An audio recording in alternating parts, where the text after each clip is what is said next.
Kúpa bytu alebo domu patrí medzi najväčšie finančné rozhodnutia v živote človeka. Pri nehnuteľnostiach sa mnohí spoliehajú len na prvý dojem alebo odporúčanie známych. To však môže viesť k preplateniu alebo skrytým nákladom. Každé rozhodnutie o kúpe by sa malo začínať prieskumom trhu. Záujemca by si mal urobiť prieskum trhu najmä kvôli tomu, aby v danom čase kúpil čo najvýhodnejšie. To znamená, aby nepreplatil nehnuteľnosť, aby si vybral z tých všetkých možností, ktoré aktuálne na tom trhu sú, tú najlepšiu. Aby sa dostal do obrazu, aby mal aj lepší priestor na vyjednávanie, keď pozná okolnosti a keď pozná aktuálne ceny. Medzi jednotlivými lokalitami môžu pri nehnuteľnostiach nastať cenové rozdiely, ktoré, povedal by som, sú až obrovské.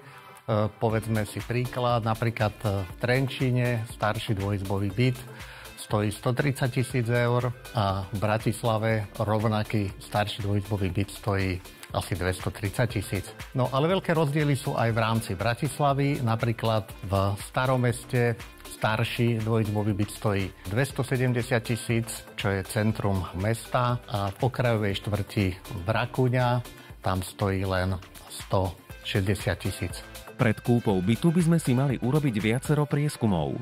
Začať by sme mali stanovením individuálnych preferencií, kde zohľadníme naše predstavy o veľkosti a lokalite bytu, ale aj finančné možnosti.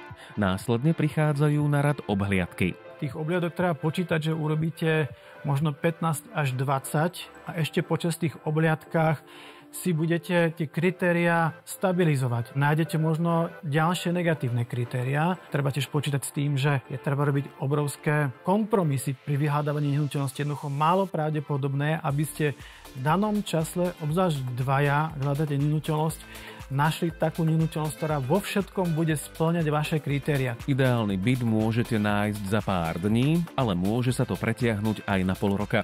Nižšie ceny na trhu majú nehnuteľnosti v pôvodnom stave. Pri nich si však treba uvedomiť, že rekonštrukcia bytu vás oberie o čas aj o peniaze a prvotná výhodná ponuka sa môže poriadne predražiť. S porovnávaním cien nehnuteľností dokážu pomôcť realitné internetové portály. Komu stačí len nejaký taký orientačný prehľad o cenách, tak môže sa pozrieť na štatistiky Národnej banky Slovenska. Tá ich zverejňuje raz za štvrť rok. Sú tam samostatne zverejnené ceny domov a samostatne ceny bytov.